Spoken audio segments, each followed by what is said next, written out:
Chapter 16 Video Lesson in PowerPoint.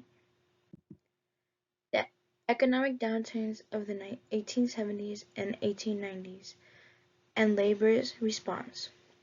Economic downturns of the 1870s and 1890s were primarily caused by overexpansion and industries such as railroads, speculative investments, and banking failures.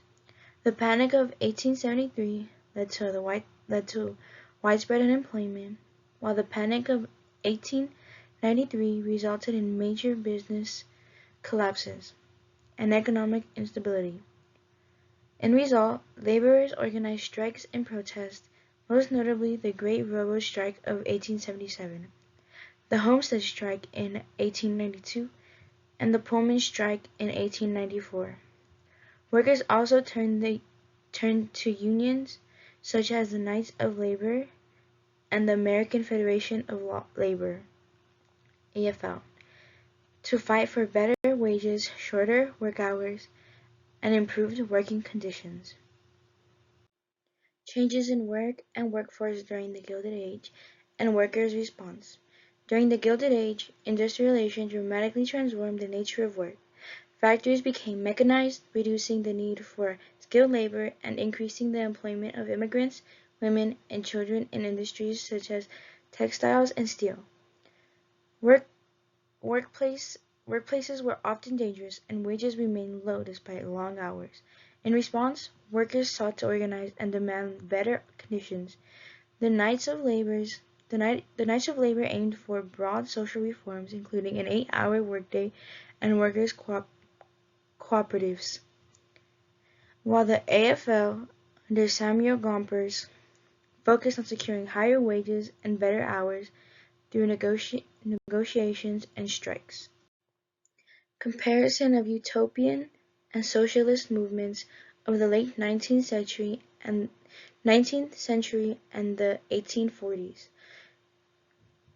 Utopian movements of the 1840s, such as Brook Farm and the Oneida community, were often based on religious and transcendentalist principles, seeking communal living and self-sufficiency.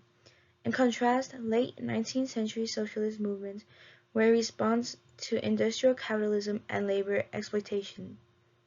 Influenced by Karl Marx, these movements advocated for government intervention in the economy and collective ownership of industry. Like the Eugene versus Debs promoted socialism through labor organizing, while Edward Bellamy's novel Looking Backward envisioned a future society based on economic equality and cooperation.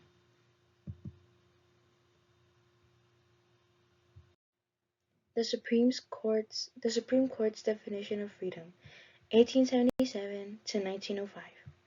Between 1877 and 1905, the Supreme Court largely prioritized economic liberty for businesses over workers' rights. In Lochner v. New York, 1905, the court struck down state-imposed limits on working hours, arguing that such regulations violated the freedom of contract. Additionally, in Plesley v. Ferguson, 1896, the court upheld racial segregation under the separate but equal doctrine, restricting the civil rights of Black Americans. Through these rulings, the Supreme Court shaped a definition of freedom that favored economic enterprise and limited government interventions in business affairs.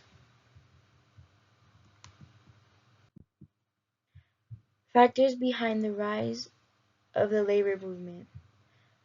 The rise of the labor movement in the 19th century was driven by industrialization, economic instability, and poor working conditions. Factory workers faced long hours, low wages, and unsafe environments, prompting them to organize for better treatment. The economic crisis of 1873 and 1893 exacerbated these struggles, leading to widespread strikes and protests. Unions such as the Knights of Liberty and the AFL, and later the Industrial Workers of the World (IWW), sought to improve workers' rights. However, violent clashes such as the Haymarket Affair in 1886 and the Homestead Strike in 1892 highlighted the intense conflicts between labor and business owners. Changes in agriculture in the late 19th century. Agriculture in the late 19th century underwent significant changes due to mechanization, railroad expansion, and the economic changes. The introduction of machines like reapers and threshers increased productivity and also led to overproduction, causing crop prices to fall. Farmers became dependent on railroads to transport goods, but often faced high shipping costs and unfair pricing. In response, organizations such as the Grange Movement and the Populist Party emerged, advocating for government regulations of railroad and free coinage of silver, and policies to support struggling farmers. Religious freedom and the experiences of Mormons and ghost dancers.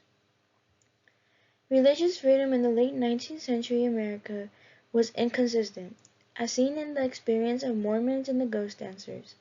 The U.S. government viewed Mormon practice, particularly polygamy, as a threat and passed legislation such as the Edmunds Act, 1892, the Edmunds-Tucker Act, 1887, to curb the influence and political power in Utah. Meanwhile, Native American spiritual movements such as the Great Downs were met with violent repression. Fearing Native resistance, U.S. authorities responded with military force, culminating in the Wounded Knee Massacre in 1890.